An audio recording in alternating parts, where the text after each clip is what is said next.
Benvenuti, benvenuti. Io sono Stefano Archioro della Direzione Turismo. Benvenuti a questo nuovo webinar di Digital Tourism. Anche in questa occasione affrontiamo una tematica molto interessante per le imprese e per le destinazioni, perché parliamo ancora una volta delle opportunità del FESR, dei bandi regionali a matrice europea per il turismo.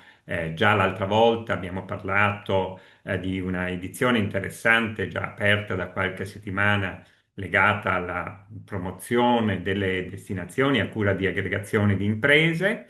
Oggi affrontiamo una tematica molto significativa, quella legata alla costruzione del prodotto e per parlarne oggi abbiamo qui diciamo Francesco Loreggian di Etifor, che saluto e ringrazio, e poi la dottoressa Marta Mattiuzzi, direttore della UO Programmazione Turistica di Regione del Veneto, con la collega dottoressa Lisa Dovico e poi abbiamo anche la presenza sempre molto significativa e importante dei colleghi di Avepa, soggetto gestore per regione di questi bandi, con Carlo Bontempi e con Consuelo Donolato, e forse ci raggiungerà anche la dirigente Paola Vigiletti. Io non tolgo spazio perché sarà una mattinata molto intensa, casomai accompagnerò i diversi interventi e darei subito la parola, non prima di aver portato i saluti anche del direttore Stefano Sisto e del vicepresidente della Giunta regionale Luca Spavanetto, darei la parola quindi a Francesco Loreggian di Etifo che ci parlerà proprio di come si va a costruire l'offerta, il prodotto turistico, perché è un passaggio significativo anche poi per interpretare i bandi. Prego, prego Francesco.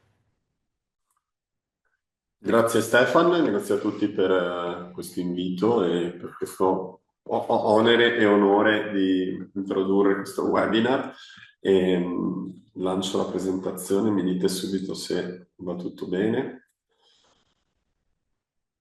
Vado in modalità presentazione, si Sì, vede? benissimo.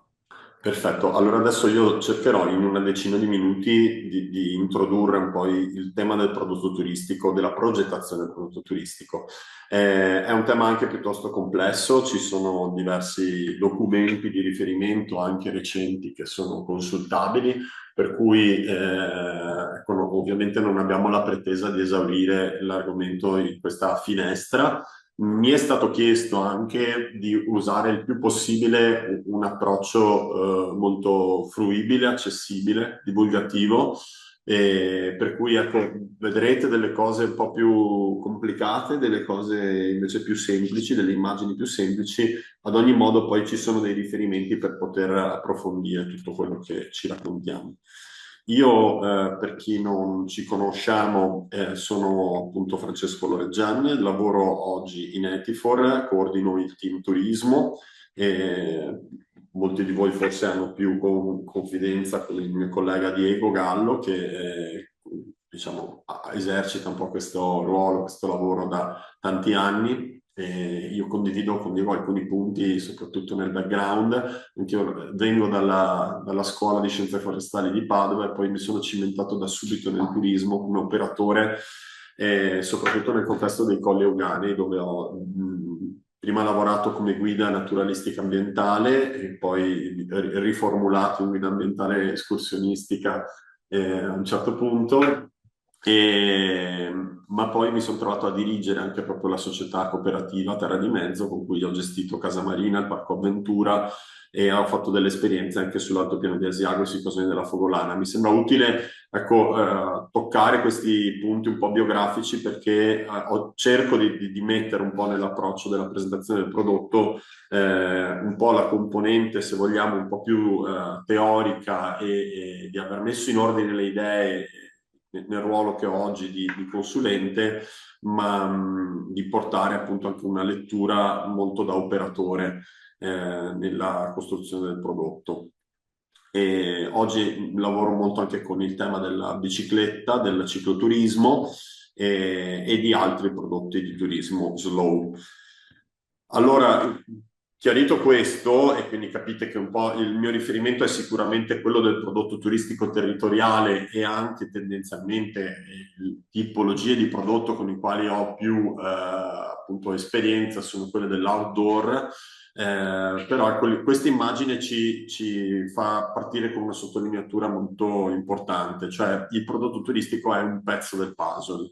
Se consideriamo il puzzle complessivo come la destinazione turistica, la destinazione è fatta di tanti pezzi, ogni pezzo può essere sviluppato anche in maniera indipendente, ma poi è solo quando viene messo insieme che restituisce appunto un'immagine coerente e anche completa.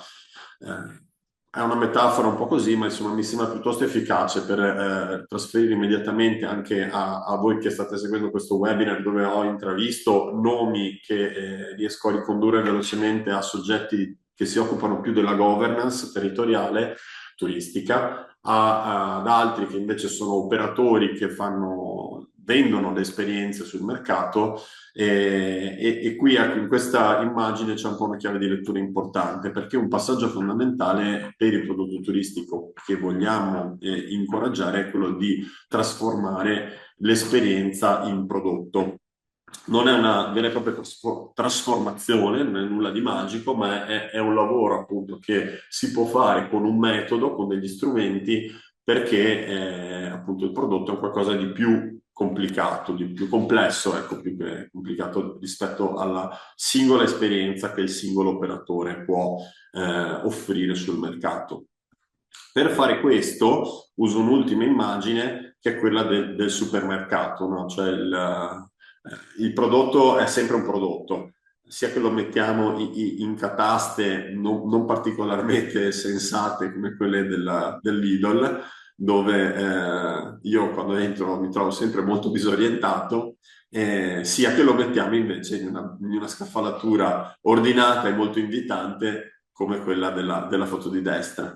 Ecco, il lavoro per arrivare a una composizione ordinata non è semplicemente marketing, non è assolutamente solo comunicazione, ma ecco, per riuscire a posizionare il prodotto in un contesto chiaro, dove sappiamo quello che troviamo e sappiamo cosa troviamo, quando, come e chi ce lo può dare e anche quale qualità è associata, c'è bisogno di un lavoro di composizione piuttosto articolato.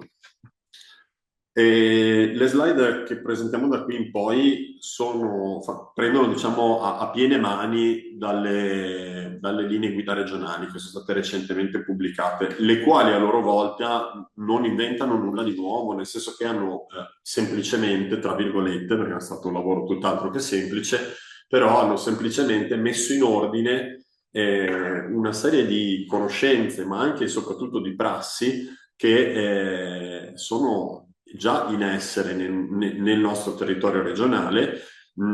Sono in realtà molte di queste anche attingono alla tecnica turistica in senso molto più ampio, quindi non strettamente regionale, però ecco i riferimenti che potete andare ad approfondire ecco, da qui in poi alcuni di questi concetti anche complessi li trovate in questo documento molto prezioso. Quindi partiamo da questa rappresentazione di 5 strumenti operativi che ci aiutano per accompagnare la progettazione prima e la gestione poi dell'offerta turistica.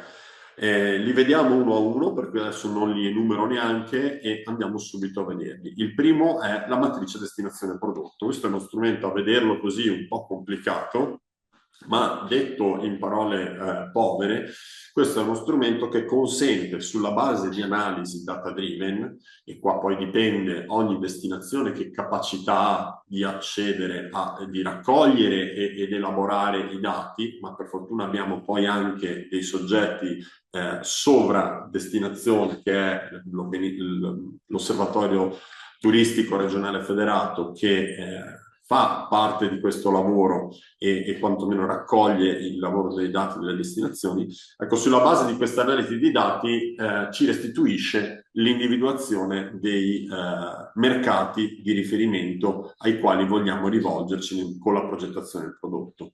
Questo è uno strumento bussola, mi verrebbe da dire, è uno strumento che ci permette proprio di orientarci verso dove vogliamo andare, su mercati nuovi o su mercati esistenti, con prodotti che esistono già, per i quali quindi dobbiamo fare azioni di penetrazione di mercato, o prodotti innovativi che ci portano a diversificare l'offerta piuttosto che a innovarla completamente.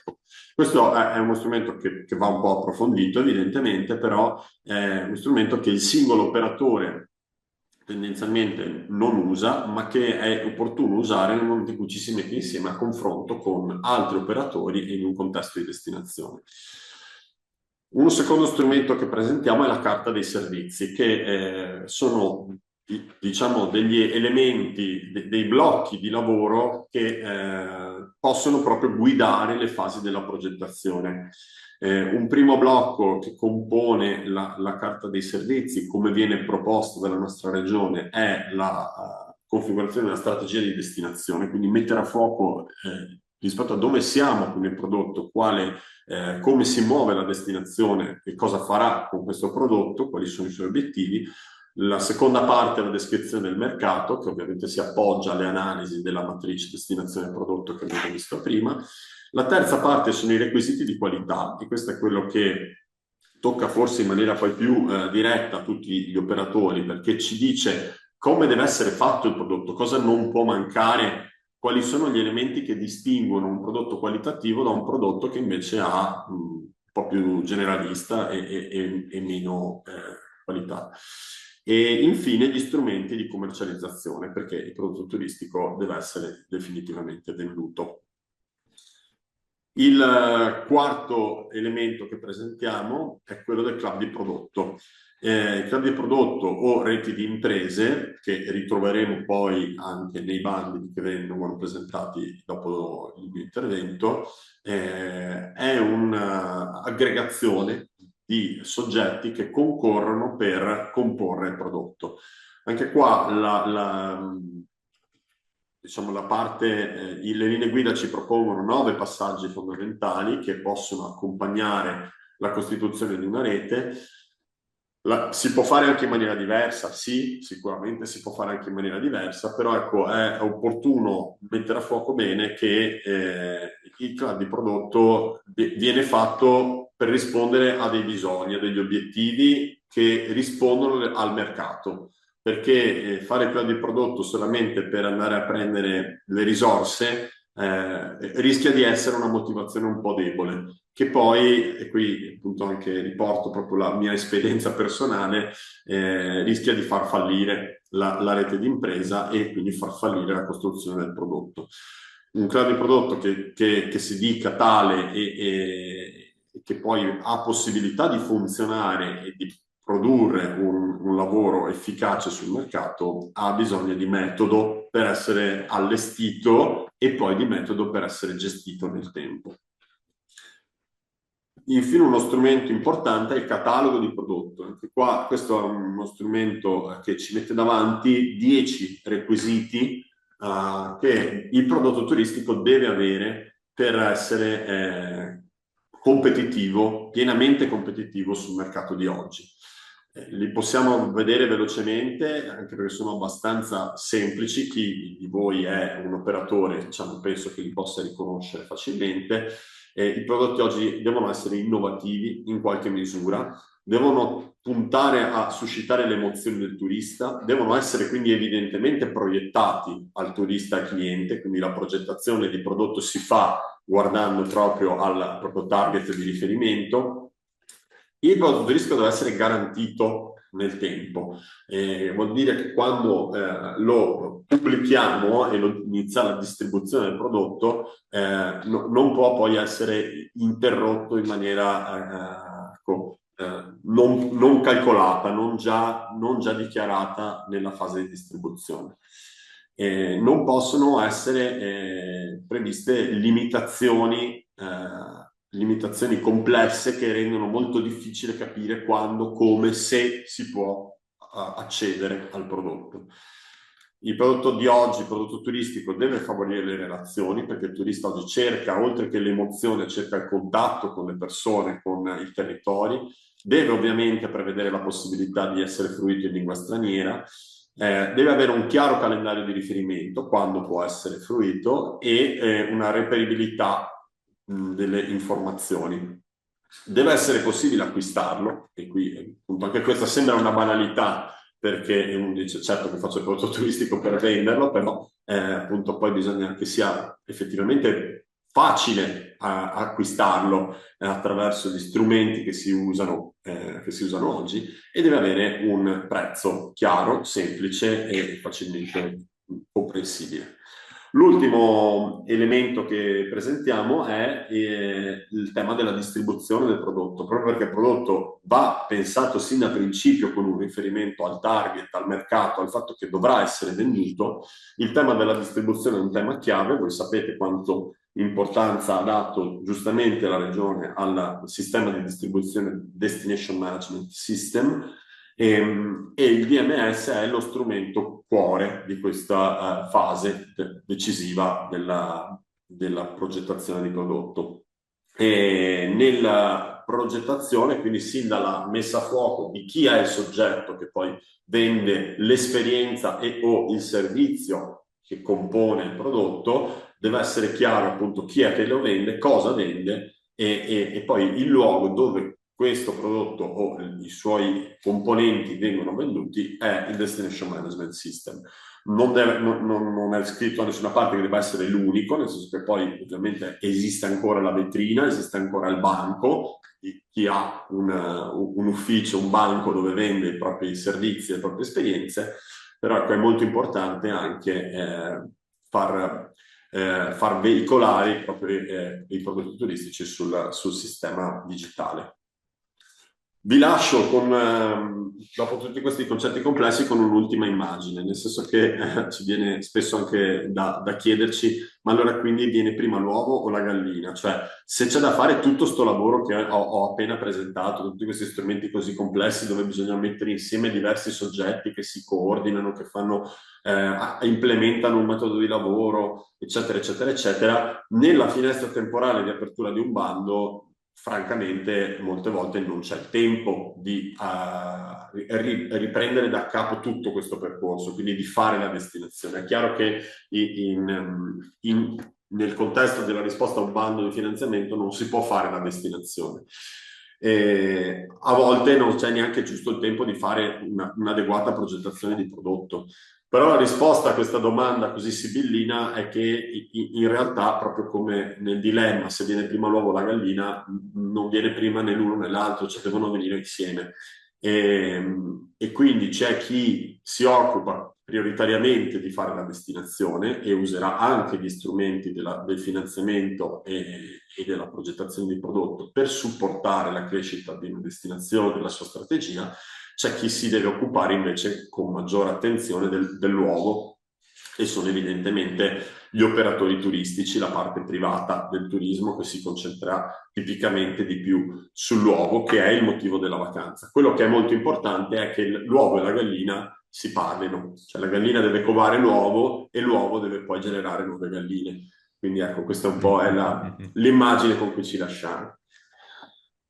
Grazie, grazie molto Francesco, molto efficace questa immagine, anzi riprendo proprio da qui perché il rapporto tra destinazione prodotto e club di prodotto in questo caso è sempre un rapporto delicato che va coltivato da una parte e dall'altra, nel senso che la destinazione molto spesso può fornire gli strumenti, ad esempio le indagini di mercato, capire dove va la domanda, capire quali sono le richieste del proprio pubblico e fornire quindi gli strumenti alle imprese che creano l'offerta, che creano il prodotto.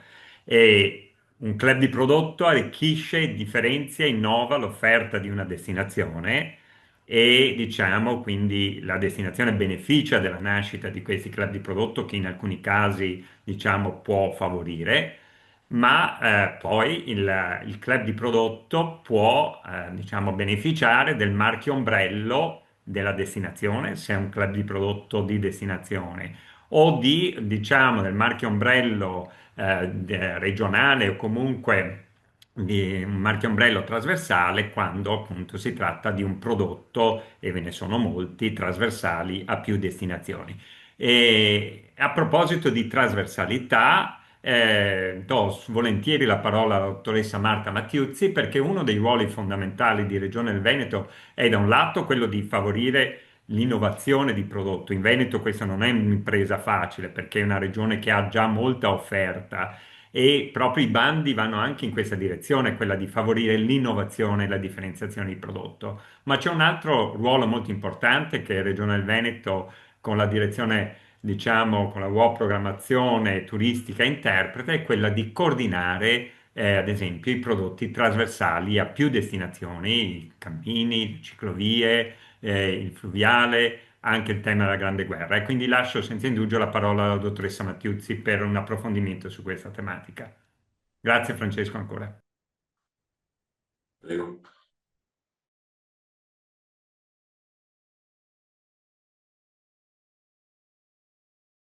Marta, l'audio, forse? Marta, Ah, l'audio. buongiorno, sì, scusate, grazie Stefana, grazie a Etifor e riprendo l'immagine molto efficace di chiusura, insomma, del rapporto tra destinazione e prodotto per riportare quella che è, diciamo, il ruolo di regione alla luce poi di quello che è il quadro di riferimento anche normativo. Su questo tema della destinazione, andiamo avanti, c'è un chiaro contenitore della legge 11, laddove mette a confronto questi che sono i valori. Su questo c'è il tema di attenzione, il tema dell'accoglienza turistica e quello della competitività dell'impresa. Sul tema dell'accoglienza poi da poco abbiamo approvato da parte della Giunta delle linee guida sull'accoglienza turistica e sul tema invece della competitività delle imprese, il tema dei bandi estere sono quelli, il cuore, diciamo, delle opportunità che vengono offerte. Sul tema dei valori invece condivisi abbiamo l'innovazione, come diceva il dottor Marchiolo, l'innovazione di prodotto.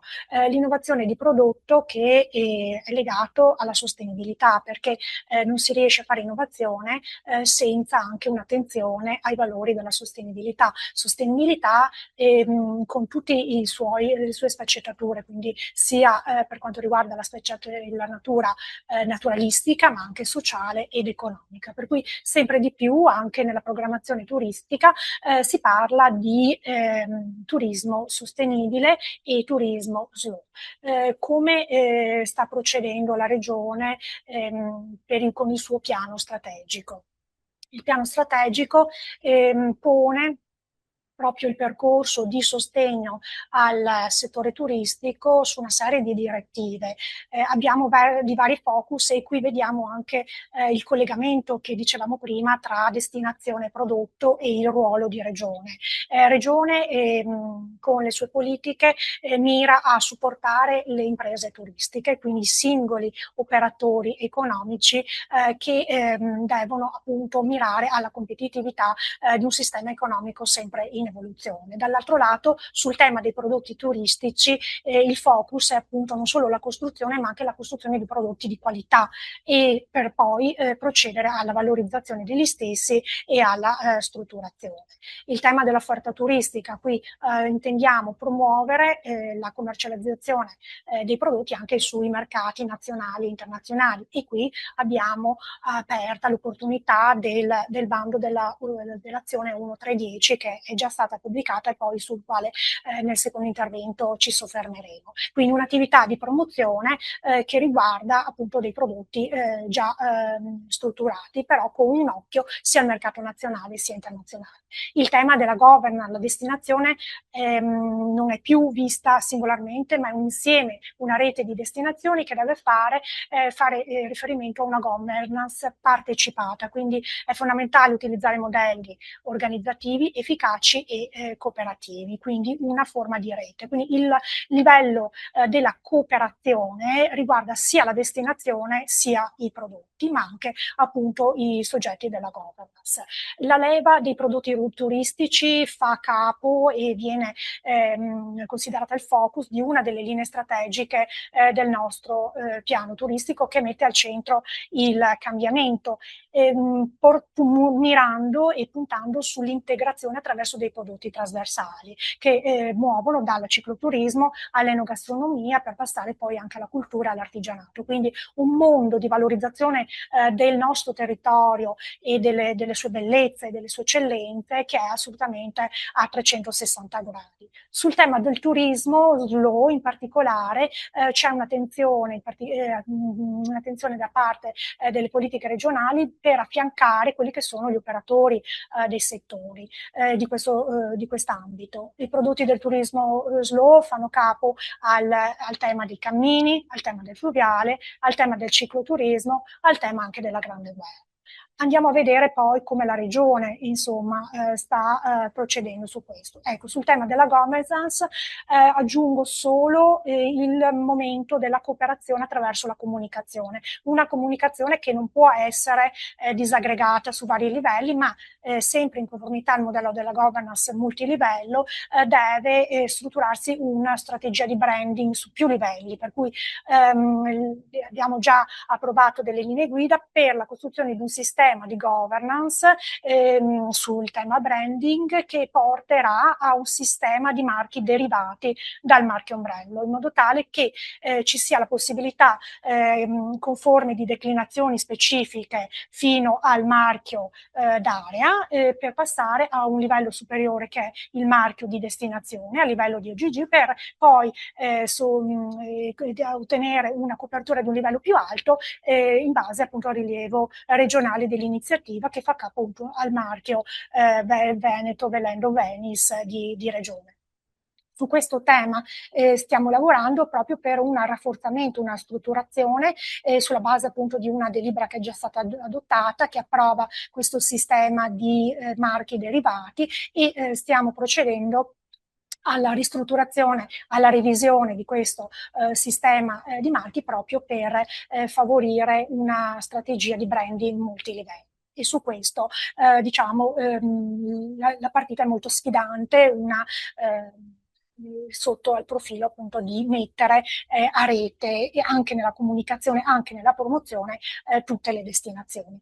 Il ruolo di regione nella costruzione del prodotto l'abbiamo visto prima. Il ruolo fondamentale fa capo alle destinazioni, quindi come l'esigenza anche di uffici nelle destinazioni che siano legati a delle competenze professionali specifiche, proprio per un mercato che continua a evolversi e richiede assolutamente delle competenze nuove. Dall'altro lato, regione ha un potere più di indirizzo e di coordinamento, per cui sta supportando i territori, gli operatori, i vari stakeholder nei vari ambiti di riferimento con delle politiche di indirizzo.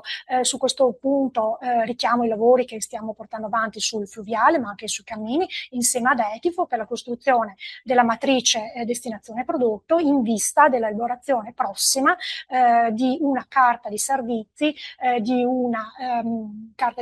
ma anche di altro materiale promozionale, che riguarderà proprio la definizione degli strumenti, sia digitali sia di altro tipo, per la promo commercializzazione. Per cui siamo orientati anche ad arrivare a degli output con delle cose, diciamo, con degli strumenti più operativi di promo commercializzazione, proprio per poi affrontare con prodotti evoluti e strutturati anche i mercati fieristici e altri eventi promozionali. Su questo tema vado veloce, poi anche andiamo avanti sul tema della governance. La regione svolge un ruolo di pianificazione strategica con la costruzione degli strumenti, in primis gli strumenti editoriali, i piani di comunicazione, ma anche il nostro portale veneto.eu.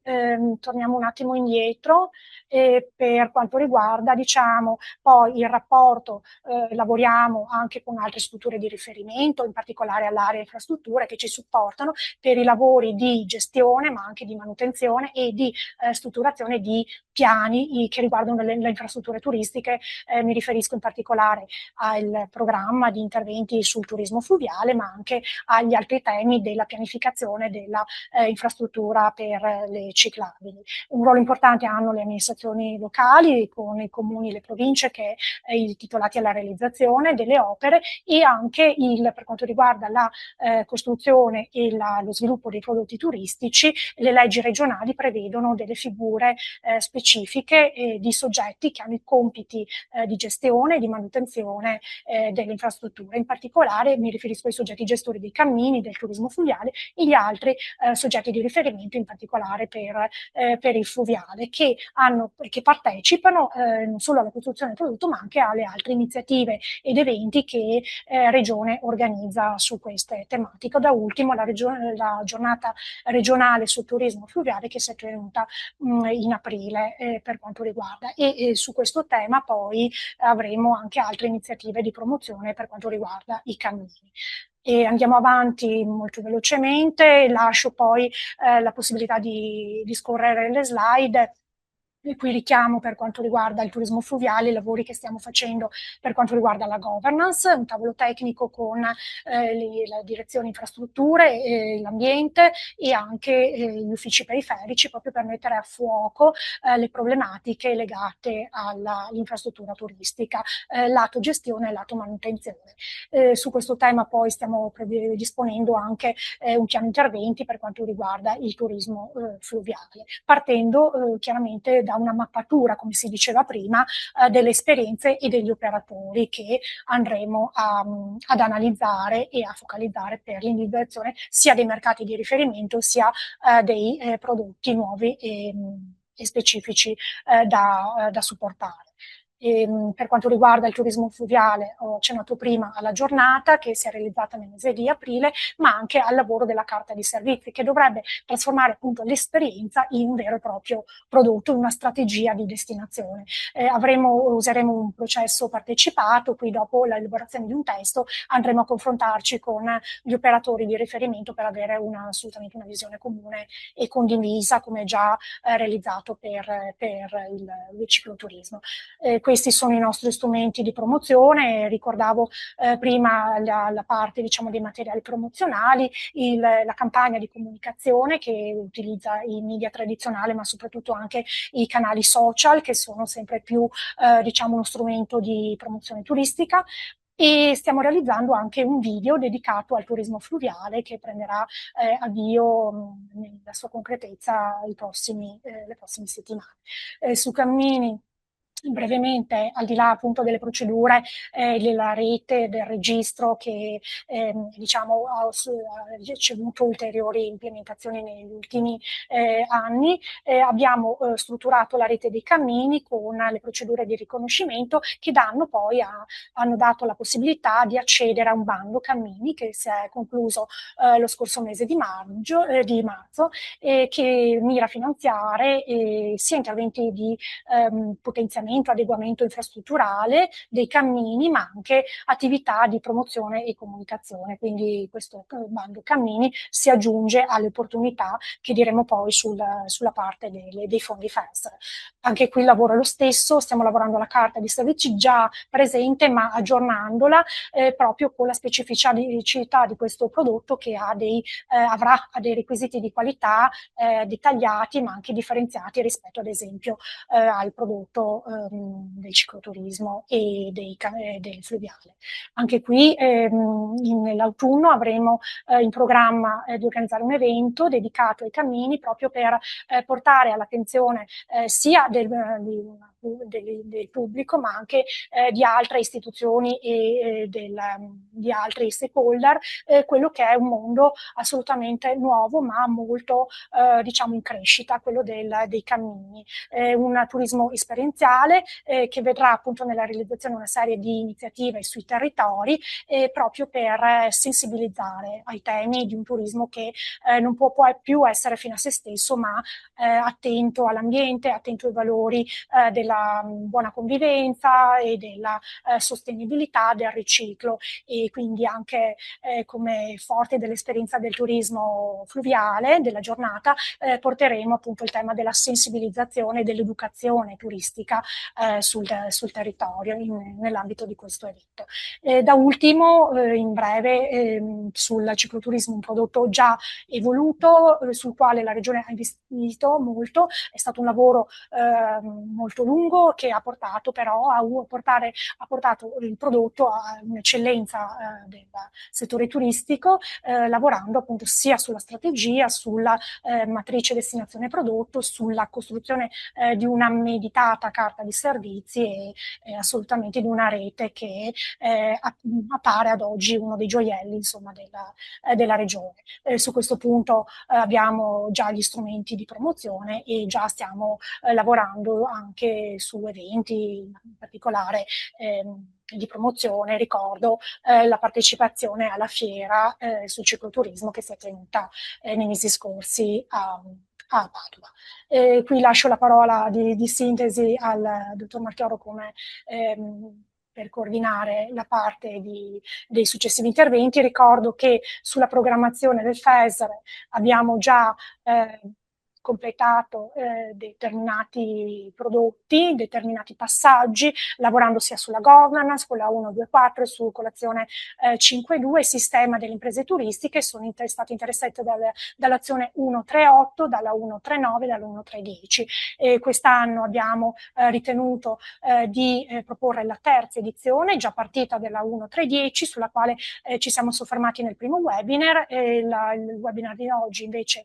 è dedicato in particolare con focus all'azione 139 e su questo lascio la parola per passaggio al dottor Marchiolo e poi alla dottoressa Lisa Dovico, che va nello specifico dei contenuti e rimanendo a disposizione per tutte le domande e i chiarimenti. Le delibere di riferimento sono state adottate, ieri è stato pubblicato il decreto con tutta la modulistica dell'azione 139, per cui diciamo la pubblicazione a livello appunto di tutti gli atti, di tutte le procedure è completata, per cui adesso lasciamo insomma, una lettura vostra di bandi, rimanendo a disposizione per qualsiasi chiarimento. Grazie. Grazie alla dottoressa Marta Mattiuzzi per questo opportuno inquadramento della strategia regionale. Ci ha fornito una panoramica ampia su anche le tematiche, i prodotti che Regione del Veneto sta cercando di favorire e di coordinare. E auspichiamo proprio che sul tema cammini, sul tema cicloturismo, sul tema fluviale, sul tema i luoghi della Grande Guerra possano nascere e possono avviarsi con questo bando diciamo, dei club di prodotto che si coordinino appunto con questa strategia. Ma allora, per capire bene quali sono le opportunità, passiamo senz'altro la parola alla collega dottoressa Lisa Dovico che entrerà nel dettaglio dei bandi e delle modalità. Insomma, grazie Lisa. Grazie Stefan, grazie a tutti, buongiorno anche da parte mia. Adesso dopo aver visto un quadro generale, un quadro strategico di prodotto turistico, di promozione e di linee guida da parte del coordinamento regionale, proviamo ad avvicinarci un pochino di più a quelle che sono le opportunità di finanziamento date grazie ai bandi. Queste strategie sono rappresentate, vengono trasformate, prendono forma concreta attraverso due bandi, in particolare quest'anno, e che sono i due che vedete. Li lascio qui un attimo per provare a riambientarci, avvicinandoci con concretezza rispetto a quello di cui abbiamo parlato finora. Anche la progressione numerica in qualche modo ci aiuta a capire gli step di costruzione e poi di promozione, per cui bando azione 139 è appunto di costruzione del prodotto, e adesso ci torniamo, e quindi a monte mi costruisco, mi aggrego beni e servizi da proporre ad una determinata specifica domanda motivazionale del mercato, e 1-3-10, quindi successivo, la promozione sul mercato. Cerco di aggregarmi con altre imprese per avere una struttura organizzata, ma che sia riconoscibile dai mercati nazionali e internazionali nel momento in cui mi promuovo. È stato, per chi era già presente la volta precedente, avevamo visto più in dettaglio la prima azione 1-3-10 che era già stata approvata, e un po' più velocemente 1-3-9. La settimana scorsa è stata approvata con delibera il bando azione 1-3-9, quindi club di prodotto, che oggi vedremo un po' più nel dettaglio, e magari andrò un po' più veloce sulla 1-3-10, ma se ci saranno domande ben volentieri. Da ieri è possibile presentare domanda, le domande saranno aperte con una finestra abbastanza ampia fino quindi al 1° ottobre, quindi con tutto il tempo di potersi aggregare. Perché? Perché qui quello che ci dobbiamo chiedere come imprese è come mi organizzo al meglio con altre imprese per accogliere il turista e per rispondere ad alcune delle esigenze, delle domande che mi pongono e che hanno dei turisti che hanno dei tematismi, delle esigenze specifiche. Mi aggrego in che forma? Mi aggrego in forma di rete di impresa, in forma un po' più light, diciamo, come rete contratto o come una partita IVA rete soggetto.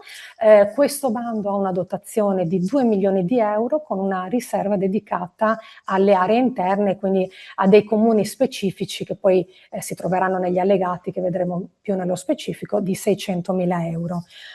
Le aggregazioni devono avere un minimo di 9 partecipanti, quindi piccole e medie imprese che si aggregano con al loro interno almeno 3 strutture ricettive, alberghiere o complementari, e poi altre tipologie di impresa che possono essere altrettanto ricettive, l'importante è che siano un minimo 3, ma anche strutture di tipo tradizionale turistico alternativo che si avvicinano alle altre, che creano un'aggregazione appunto su un tematismo. Su questo ne abbiamo parlato finora, prima con Francesco, poi con la dottoressa Mattiuzzi. Il prodotto turistico. Rispondo ad una certa esigenza del mercato. Il cicloturismo abbiamo visto, per cui per esempio mi aggrego e con le altre imprese cerco di rispondere a delle esigenze del turista che va in bicicletta e che viene a visitare il mio territorio attraverso quel mezzo e lungo le ciclovie. Potrei avere bisogno di noleggiare delle biciclette, di attrezzarmi con una struttura che può dare delle attrezzature per riparare le biciclette, delle lavatrici all'interno della mia struttura alberghiera per poter lavare gli indumenti a fine giornata. Lo stesso per i cammini. Se pensiamo al turismo fluviale, il noleggio di barche, magari elettriche, di abbigliamento piuttosto che di altre attrezzature o servizi che siano loro comodi. Penso a prodotto famiglie, dedicate a famiglie dove ci sono anche bambini, quindi necessità di babysitting, di giochi e di altri servizi. Penso ad un turismo dedicato agli sportivi, quindi con dei menù pensati per loro, dei servizi che danno la possibilità ad un turista sportivo, ma perché no, un turista congressuale che ha bisogno di alcuni servizi dedicati allo sport durante il tempo in cui soggiorna da noi, e in questo modo, aggregandosi con altri, riusciamo a farci riconoscere rispetto a quel prodotto e quel tematismo specifico, e sanno che possono trovare da noi impresa, da noi aggregazione, risposta alle nostre necessità. Quindi, tornando ai requisiti, 9 imprese minimo, 3 strutture ricettive, almeno la metà devono avere la sede operativa in comuni aderenti alle organizzazioni di gestione della destinazione. I liberi professionisti e lavoratori autonomi sono assimilati e quindi sono ammessi all'interno di questa misura 139, lo sono questo per norma, all'interno solo delle reti soggetto. Le reti, i requisiti, insomma, quelli da ricordarsi giusto per non trovarsi con dei problemi nel momento in cui siamo in ammissibilità, non devono trovarsi ovviamente in stato di fallimento, di liquidazione, di concordato, devono avere una regolarità, la regolarità contributiva, quindi per parlare in modo più semplice DURC regolare, quando si presenta la domanda, la rete soggetto o le imprese sono tenute a dimostrare la loro sostenibilità finanziaria e nel bando troverete i criteri per riuscire a calcolarla e sicuramente i professionisti che vi affiancano possono aiutarvi in questo. Da quest'anno decreto ministeriale, quindi un obbligo che in qualche modo anche noi subiamo, è l'obbligo di presentare un contratto assicurativo per gli eventi catastrofali. Qui a seguire Avepa ci darà qualche informazione in più, per cui passo oltre. Allora, abbiamo detto che qui non si sta parlando di promozione, quindi di presentarsi sul mercato promuovendosi attraverso fiere, social, anche se comunque ci sono delle spese, degli interventi a questo necessari. È soprattutto una a monte, quindi analizzo il mercato, profilo il cliente. Nel nostro diciamo contenitore online osservatorio del turismo regionale abbiamo molti studi, l'aveva ricordato Stefano Landi nello scorso webinar. Ci sono molti studi, molti indicatori che ci possono anche aiutare in questo. Sicuramente il bando ci dà la possibilità di avere dei consulenti che ci aiutano, delle consulenze in questo, in analisi di mercato, nella costruzione appunto della rete. In questo caso, in questa terza edizione, è stata aumentata rispetto alle edizioni precedenti l'intensità di sostegno, allineandola rispetto al bando 1310, per cui spesa minima di progetto 80.000 euro, spesa massima 400, progettuale, con un 65% di percentuale di contributo. La misura è tutta in de minimis come regime. Ci sono una serie di spese ammissibili, Avepa poi in questo, se ci sono dei dubbi, ci può aiutare anche più nel dettaglio, comunque le proviamo a vedere insieme e traducono quello che abbiamo detto finora, quindi l'acquisto delle bici, l'acquisto di attrezzature, l'acquisto di attrezzature sportive, consulenze, analisi di mercato, si traducono un po' in categorie di spesa. Vediamo strumenti, attrezzature, hardware e arredi che si possono acquistare grazie a questa misura 139, le consulenze specialistiche, servizi esterni. Qui c'è comunque una categoria relativa alla promozione e commercializzazione del prodotto turistico che stiamo costruendo, quindi comunque è possibile fare un po' di sponsorizzazioni, pubblicità.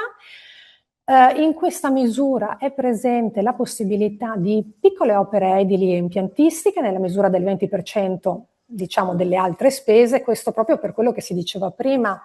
Ho bisogno di dare dei servizi particolari che hanno bisogno di piccole strutture edili, si pensa alla casupola per la riparazione biciclette, ma in realtà ce ne sono molte altre. Qui si trova una misura che può essere coperta dalle spese e ovviamente le spese generali. Ecco, abbiamo parlato quindi della misura che costruisce il prodotto e che ci permette di acquistare attrezzature, beni e comunque di farci promozione aggregandoci per presentarci a determinati segmenti di mercato che hanno determinati bisogni. L'altro bando di cui abbiamo parlato anche la volta scorsa è 1.310, quindi quando sono strutturato posso presentarmi al mercato in modo riconoscibile se mi metto in aggregazione con altre. Le domande possono essere già presentate dal 10 marzo e la finestra di apertura è fino al 23 di luglio. Qui stiamo parlando, diciamo, di promozione vera e propria su mercati nazionali e internazionali. La dotazione è una dotazione di 4 milioni e mezzo circa, con una riserva dedicata alle aree interne di 1,2 milioni. La possibilità è in questo caso per aggregazioni che proprio perché si devono presentare su mercati, quindi essere sempre più riconoscibili, di 15 imprese minimo. Nel caso di aggregazioni dedicate aggregazioni di aree interne, 2/3 delle imprese devono avere sede su aree interne, poi questo lo vedete nel dettaglio nel bando e noi rimaniamo sempre disponibili anche telefonicamente, o alla fine se avete domande, ma non vorrei tediare troppo con i dettagli tecnici.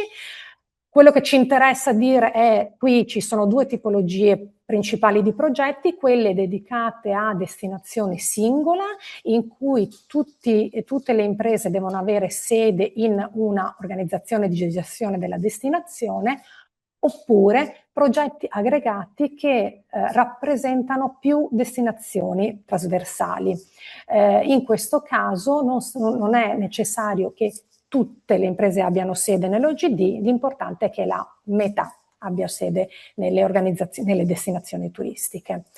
Come avevamo detto prima, alcuni requisiti che sono quelli che poi ricorderemo, perché a volte, come diciamo noi, fanno cadere l'aggregazione, perché se l'aggregazione minima è di 15 imprese, ci si presenta proprio in 15 e per qualche sfortuna l'impresa ha anche solo un DURC irregolare proprio in quel momento, la 15ª impresa cade, si rimane in 14, il progetto diventa completamente non ammissibile. Per cui attenzione, perché quello che è amministrativo poi purtroppo si ripercuote nell'intero progetto anche da un punto di vista di sostanza, perché magari diventando non ammissibile non può essere sviluppato. Abbiamo detto, insomma, gli interventi li abbiamo un po' detti, però qui al posto invece dell'analisi di profilazione del cliente, che è comunque sempre valida, sarà più un'analisi di mercato nazionale, internazionale, quali sono gli strumenti più idonei ad ogni mercato per promuoversi, che possono essere social, può essere ancora gli spot televisivi, può essere la radio, possono essere i pubblicità redazionali o quello che conosciamo più tipicamente, i workshop B2B, la partecipazione a fiere, la pianificazione di iniziative di incoming, per cui ospito tour operator, ospito giornalisti nel territorio e presento la mia destinazione. Qui in questo momento è aperta solo la tipologia A nelle presentazioni, che ha una percentuale del 65% di intensità del sostegno al de minimis e 50% in esenzione, con una spesa massima di 500.000 euro. In entrambe le misure, in entrambi i bandi che vi stiamo presentando, nel caso del de minimis le spese sono ammissibili per fatture a partire dal 1° luglio 2024.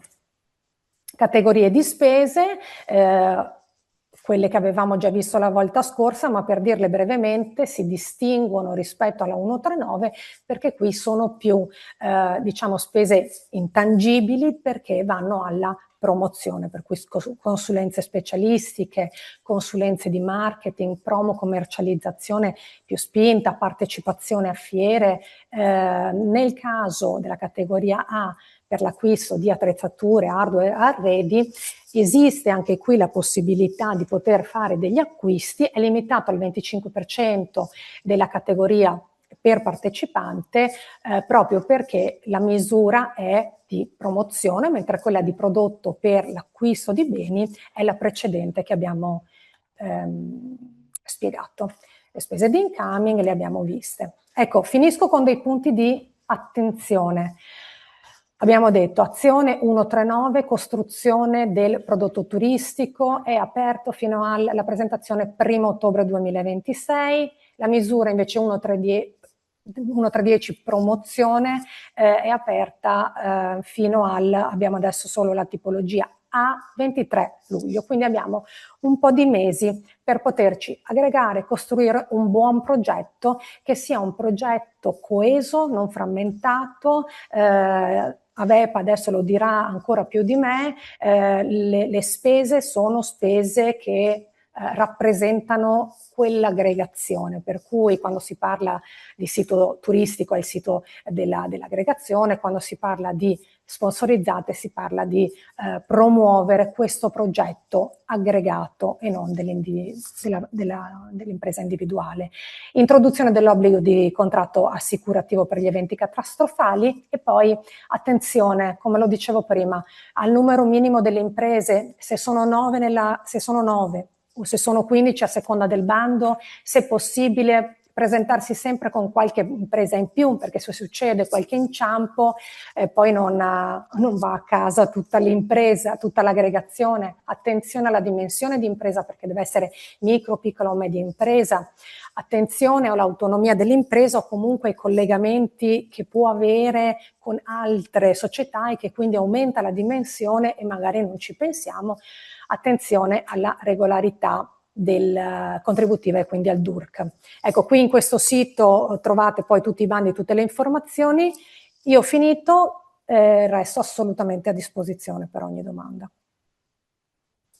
Grazie molto Elisa, come sempre molto chiara ed esauriente. Credo che sia arrivato bene il messaggio anche delle modalità e delle opportunità del bando. Sottolineo due passaggi. Ecco, cos'è un club di prodotto? Un club di prodotto è appunto un'aggregazione di imprese, in questo caso nella forma di rete di impresa, che si mette insieme per rivolgersi a una specifica famiglia motivazionale della domanda, uno specifico segmento del mercato.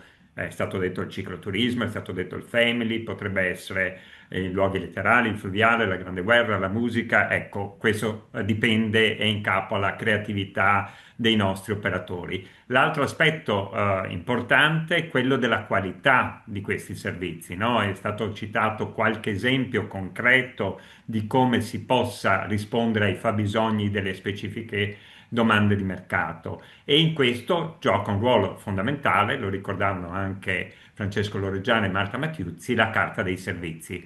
Carta dei servizi è uno degli elementi su cui sarà valutato il vostro progetto, perché delle volte ci siamo trovati delle carte di servizi molto superficiali, quasi un adempimento. Invece la carta di servizi è il cuore, come dire, di un progetto, di un club di prodotto. Ecco, traete magari ispirazione, quella regionale sul cicloturismo che è stata riportata, ecco, quella che si sta predisponendo per i cammini o quella per il fluviale, sono anche tipologie di prodotti diversi e quindi è chiaro, come dire, che poi va adattata al segmento e va adattata al contesto in cui viene a operare il potenziale club di prodotto. Bene, è stato, diciamo, evocato il ruolo di Aveppa e quindi abbiamo qui, diciamo, la competente apporto di Carlo Bontempo e di Consuelo Donorato, a cui cedo rispettivamente la parola per alcune importanti raccomandazioni e precisazioni che è bene seguiate con attenzione. Grazie. Buongiorno, Carlo Bontempo Vepa. Vedete le slide? Ok, perfetto. Allora, perché è stato presente al primo incontro non troverà grandi differenze, fondamentalmente perché i punti di attenzione rimangono gli stessi. Diciamo che, chiamiamolo così, la novità in questo caso qua di oggi è un'attenzione che stiamo ponendo sulle spese, ovviamente perché hanno avuto dei riscontri in merito. Quindi vogliamo ricordarvi che le spese devono essere funzionali allo svolgimento del progetto di rete. In particolare, le spese afferenti al sito internet devono riferirsi esclusivamente al sito del progetto, quindi non al sito del singolo partecipante. Quindi in maniera analoga anche le spese di sponsorizzazione non possono essere sponsorizzazione con sostegno ovviamente sul singolo partecipante, ma deve essere tutto riconducibile al progetto, quindi all'aggregazione. Questo perché ovviamente può creare problemi in fase di rendicontazione, questa discrepanza, se non sono attenzionate al progetto, quindi al gruppo, ma al singolo, ovviamente la spesa rischia di decadere. Per il resto, torniamo come l'altra volta all'accesso della domanda fondi, quindi questo è l'applicativo da utilizzare. Si ricorda che c'è un supporto all'utente sia tramite il link regione.movimento.it, fondi.rve, che è dove trovate documentazione e guide ufficiali in merito alla piattaforma e all'uso. In fondi.regione.veneto.it invece vedete è l'accesso diretto alla piattaforma per la presentazione della domanda, penso che molti di voi l'abbiano anche già visto. Il supporto tecnico, fondamentalmente numero verde fornito dalla regione che è l'800 914708 e una email che è callcenter@regioneveneto.it per eventuali segnalazioni. Importante all'entrata, ricordo che all'entrata dell'applicativo si trovano i manuali che sono accessibili, si trovano subito in basso a sinistra, esattamente nel momento in cui accedete alla piattaforma, dove trovate le tre tipologie di manuali, quindi quella riguardante la presentazione, quella riguardante la richiesta di domanda di anticipo e istruttoria e quello riguardante la domanda di pagamento.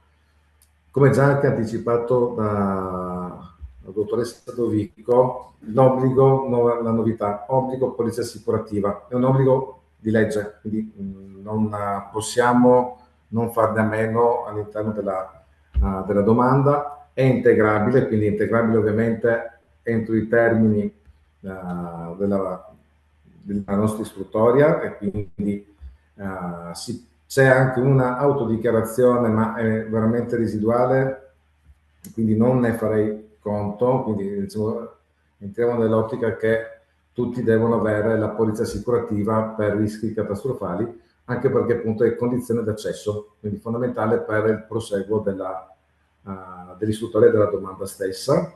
Quindi c'è un piccolo riepilogo, di seguito quindi c'è la sintesi degli adempimenti, quindi accedere su fondi, la verifica della polizza assicurativa, il rispetto delle scadenze che si può collegare anche alla presentazione della documentazione riguardante la polizza assicurativa e per qualunque problema tecnico mi raccomando contattate o il numero verde o il call center perché noi come Avepa non abbiamo la possibilità di supportarvi dal punto di vista tecnico. Quindi questo è quanto, tanto vi ringrazio. Grazie, grazie Carlo. Non so se Consuelo Ah, vuole sì. aggiungere qualcosa. Integro un attimo, ho già visto delle domande. La polizza è obbligatoria se domanda presentata da rete soggetto, l'adempimento ovviamente lo espleta solamente la rete soggetto, in quanto partecipante unico fondamentalmente. Se domanda presentata da rete contratto, tutti i partecipanti alla rete contratto devono avere una polizza catastrofale. Non è relativa al bando in questione, è una polizza che è necessario avere a copertura della propria attività. Quindi il nostro consiglio è comunque di prendere visione della normativa pubblicata sul sito del Ministero e le FAQ che ci sono sempre sul sito. Dopo magari aggiungiamo anche il link alle nostre slide. Sì, non è facoltativa, come abbiamo già detto anche all'incontro precedente, è un obbligo, nessuno è esente a quest'obbligo. Altra cosa, appunto, sottolineo quello che hanno già detto i colleghi Dovico Bontempo, per quanto riguarda le spese, si parla sempre di spese di progetto, quindi tutto ciò che è sito, consulenza, marketing è di progetto, non è sul singolo. Il singolo può apportare eventualmente delle migliorie su alcuni aspetti, che però devono essere sempre relativi al progetto di rete. Questo ci teniamo a sottolinearlo perché la presentazione delle domande avviene attraverso l'applicativo Fondi adesso e chi ha già presentato domanda nell'edizione precedente sa perfettamente che le domande sono spacchettate in singole domande e poi domanda principale. Qualche spesa potrebbe anche sfuggire in fase di ammissibilità della domanda, ma solo perché qualche spesa magari indicata in maniera molto piccola all'interno del progetto sfugge, non vuol dire che sia ammessa poi, se è una spesa comunque non ammissibile da bando. Quindi attenzione a quello che si indica in domanda, attenzione a quello che si indica in progetto, attenzione a quello che si vuole fare. Tutto qua. Quindi se avete comunque domande ulteriori, noi siamo a disposizione, io e il dottor Bontempo, contattateci pure. Grazie, grazie al dottor Montempe, alla dottoressa Donolato, come sempre molto chiari ed efficaci. Vedo alcune domande in chat, quindi chiedo poi anche ai colleghi di aiutarmi a rispondere.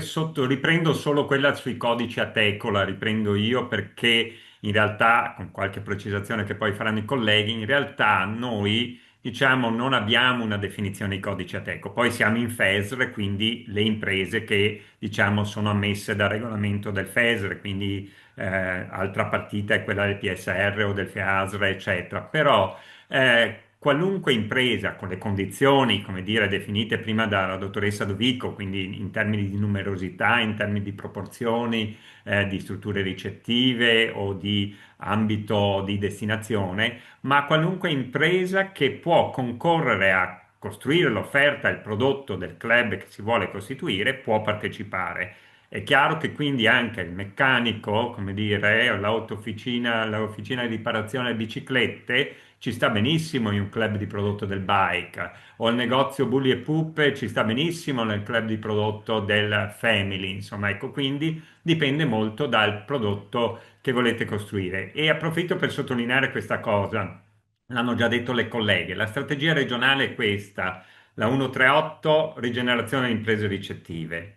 E quindi lì si fanno gli acquisti, lì si fanno gli interventi per le ristrutturazioni, eccetera. La 139, la costruzione del prodotto, di prodotti turistici tematizzati. La 1310, l'abbiamo vista la volta scorsa, la promozione sui mercati nazionali e internazionali di destinazione dei prodotti, diciamo da parte di aggregazione di imprese, i bandi di destinazioni, la 224, la 52. Quindi ecco, calatevi bene nel bando che vi interessa, che vi motiva.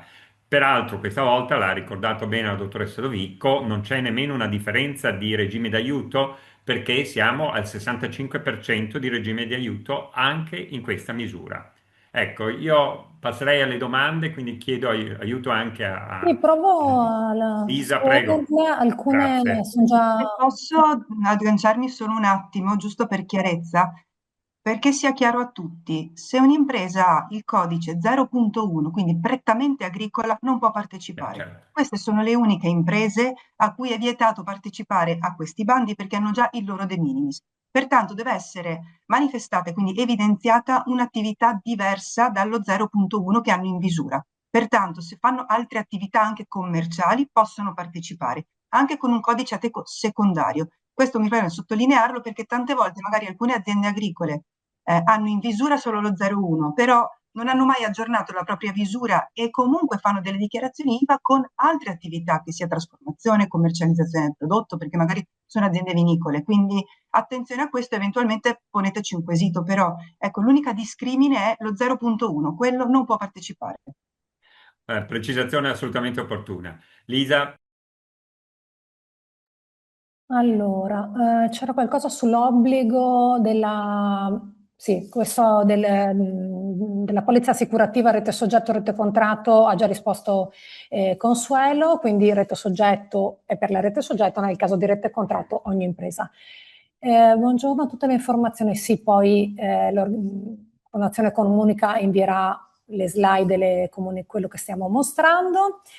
L'assicurazione deve essere sottoscritta da tutte le aziende coinvolte, tutte le aziende che presentano domanda di finanziamento a valere su questi bandi devono avere la polizza, quindi sì. Marcello della Teco, mi pare che Stefano abbia risposto insieme a Consuelo. Buongiorno, sono entrato in fondi con lo SPID, ma non ci sono bandi pubblicati. Allora, su questo magari da una parte rinvierei a dopo, nel senso magari sentendosi direttamente con Avepa, non so Consuelo se hai già delle risposte, mi sembra strano, Beh, allora bisogna accreditarsi al però GUSI magari il call intanto. center in questo vi può aiutare. Esatto, è bene accreditarsi prima al GUSI e seguire le indicazioni che abbiamo comunque riportato sulle slide, quindi prima ci si accredita, dopodiché si va avanti con la procedura, bisogna autodelegarsi all'aggregazione che sta presentando domanda, quindi ci sono un po' di passaggi da fare. Sì, Sì, forse meglio... se ci sono proprio, se continuate se avete seguito questo anche nei manuali che poi sono online e vedete che le cose non vanno, call.center@regione.veneto.it, inserite il problema, magari fate uno screenshot, il vostro numero di telefono, vi richiamano e proviamo a capire qual è il problema più di dettaglio. Allora, SPID, quindi la presentazione della domanda deve essere già stipulata la polizza, sì, situazione perfetta, presentare la domanda già con la polizza allegata. Ma se tra i soggetti della rete ci sono alcuni che non hanno l'obbligo, allora posto che sono pochi i casi, ma ci sono in qualche modo, poi andando a vedere lo stato patrimoniale e nelle FAQ a cui rinviava Consuelo, lì sicuramente trovate qualche risposta in più. Il bando, sia uno che l'altro, ha approvato anche una dichiarazione, autodichiarazione, in cui voi scrivete le motivazioni per cui l'impresa non ha obbligo di stipula della polizza. Sono veramente pochi i casi, quindi guardate bene. Già, se posso intervenire solo un attimo. Vai a... È veramente molto residuale. In questo momento l'obbligo ce l'hanno tutti. Forse l'autodichiarazione può essere sottoscritta da quell'impresa che dice io non ho sottoscritto la polizza perché la polizza c'è già, perché io sono affittuario, faccio per dire, di tutto, gestisco un bene già sottoposto a polizza da parte di qualcun altro. Però il fatto che le deroghe non ci sono più, sono già scadute le deroghe per le polizze catastrofali, quindi è veramente residuale. Non presentateci una domanda con 10 dichiarazioni, perché noi comunque è vero che le acquisiamo durante il corso dell'istruttoria, però come sapete bene c'è una richiesta ai chiarimenti e poi c'è un 10 bis. Pertanto c'è il tempo sì, ma il tempo è limitato alla fase poi di concessione e della formazione della graduatoria. Sì, su questo noi ci teniamo tanto a sottolinearlo, perché la nostra paura è che, essendo questa la prima edizione in cui anche noi siamo costretti insomma a recepire quello che il decreto ministeriale dice, poi alcune in qualche modo pensino ma io sono piccola, non serve che la faccio, presento, e poi ci si trova ad avere veramente poco tempo per poterla integrare, perché comunque si fa un'istruttoria, si manda 10 bis, ci sarà qualche settimana, ma non si parla di lunghi mesi. E se vi siete presentati anche lì in 15 e 3 non hanno presentato la polizza e alla fine non la presentano, e invece hanno l'obbligo, perché di fatto non ci sono appunto deroghe per alcune tipologie di imprese, al massimo è se qualcun altro, il proprietario, ha la polizza che già vi copre, piuttosto che proprio non ci sia niente nello stato patrimoniale, ma là bisogna andare a vedere nel particolare quale lettera dello stato patrimoniale, ed è difficile. Insomma, rinviamo anche lì alle FAC, però cade l'impresa per questo, quindi attenzione, no? Non è per preoccuparvi, è veramente per mettervi attenzione, ecco. Ma se tra soggetti, le ditte individuali sono considerate imprese, quindi possono partecipare ad una rete contratto, possono partecipare al club di prodotto imprese non venete, a quale condizioni? Se le imprese sono più di 9, quante devono essere le strutture ricettive? Sempre 3 oppure c'è una proporzione? Allora, sul tema individuale e fuori Veneto, Consuelo, Individuale sì, è il libero professionista che ha difficoltà con la rete contratto. Fuori Veneto no, è un fondo regionale, pertanto sede operativa quantomeno in Veneto, sede legale a Bologna, sede operativa a Vicenza, ok, può partecipare, però una sede in Veneto deve averla. Le strutture ricettive, ottimo. Le strutture devono essere almeno 3, non c'è più Esatto. quello che era una volta percentuale, ecco. Esatto. Il requisito delle strutture ricettive è la rete deve vedere la partecipazione di almeno 3 strutture ricettive. Sì, abbiamo tolto la percentuale, la proporzione, sì, già credo dalla volta scorsa. Sì, esatto.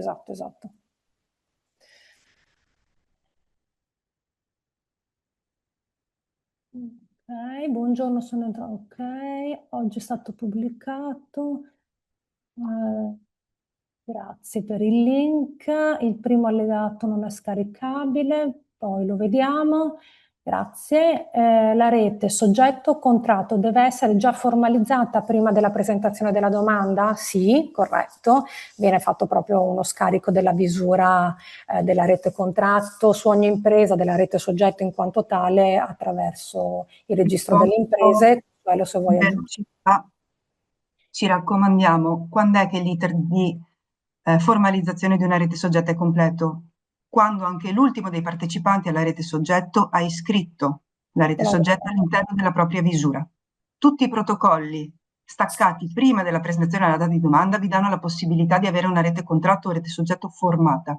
Tutto ciò che viene staccato dopo, perché oggi facciamo la rete contratto, domani scade il bando, dopodomani io impresa vado a registrare la rete contratto all'interno della mia visura, quel contratto di rete non è valido, quantomeno se è un contratto di rete nuovo. Se è un contratto di rete già formato, invece, Quell'impresa che lo iscrive dopo la presentazione della domanda non sarà considerata un partecipante. Però attenzione alla normativa di riferimento per la costituzione della rete soggetto e della rete contratto. Eventualmente contattateci. Ne sono cadute tante per questo motivo. La rete contratto deve essere formalizzata al 100% prima della presentazione della domanda.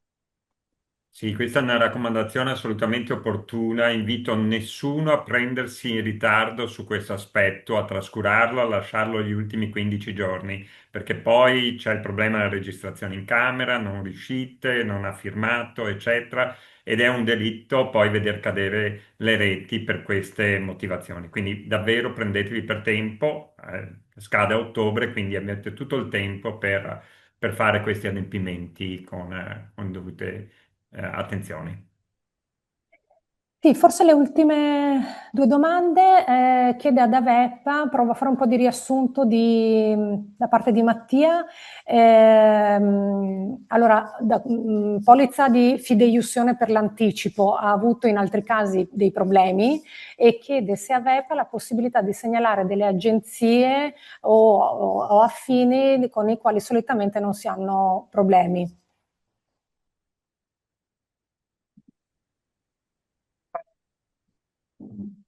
No, non ti sentiamo. Ah, ecco. Sì, sì. Vai.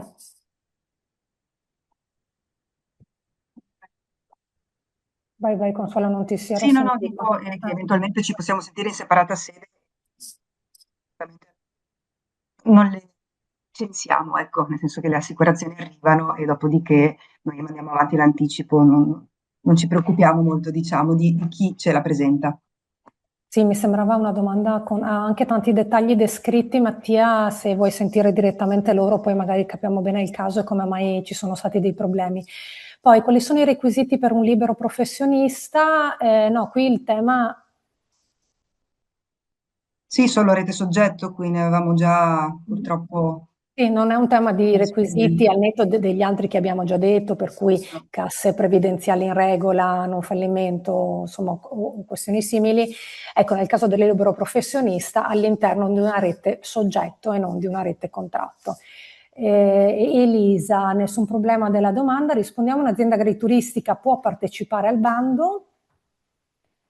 Dipende dalla Prima del teco. codice. Dipende dalla teco. Quando abbiamo la misura in mano, ripeto, se è uno 0.01 punto, no. Se ha altre attività, sì. Quindi dipende da che tipologia di ateco ha. Cioè Se l'unica fa distinzione, diciamo, della trasformazione, teco è se questa. fa Esatto, commercializzazione, sì. esatto. Le guide singole sono considerate microimprese e sono registrate ma non alla Camera di Commercio, possono partecipare al club di prodotto, è quello che dicevamo del libero professionista, per cui possono partecipare alla misura 139, assolutamente, anzi, e fa piacere e lo stimoliamo, all'interno di reti soggetto, proprio perché poi nella rete contratto invece bisognerebbe essere iscritti alla Camera di Commercio, avere determinate, insomma, caratteristiche. La norma ha posto queste caratteristiche, quindi sì all'interno di rete soggetto. Basta. Direi che le abbiamo completate. Sì, direi che molte si ripercorrevano e diciamo soprattutto quella sui professionisti è stata una precisazione assolutamente importante e opportuna perché è diciamo una possibilità che hanno però nella forma di rete soggetto. Bene, direi che insomma è stata una mattinata intensa. Io vi invito a seguire il canale di Digital Tourism dove troverete anche la registrazione di questo webinar, anche per chi se lo fosse perso, passate parola. E grazie alle colleghe di Fondazione Comunica che sono sempre molto puntuali, poi riceverete anche le slide di presentazione di oggi, sia quelle di Etifor, di Francesco Loreggian, della dottoressa Mattiuzzi e della dottoressa Dovico. Io ringrazio davvero tutti, quindi ancora una volta Etifor con Francesco Loreggian, la direzione turismo e l'unità, in particolar modo l'unità organizzativa, programmazione e turistica con la dottoressa Marta Mattiuzzi e la dottoressa Lisa Dovico, i colleghi di Avepa, Consuelo Dononato e Carlo Bontempo. E vi do appuntamento, seguiteci, seguite diciamo, i nostri canali social per conoscere i prossimi appuntamenti. Di sicuro segnatevi in agenda il Digital Tourism, la giornata diciamo, dell'innovazione applicata al turismo il 4 novembre a Padova. Grazie per essere stati con noi e alla prossima.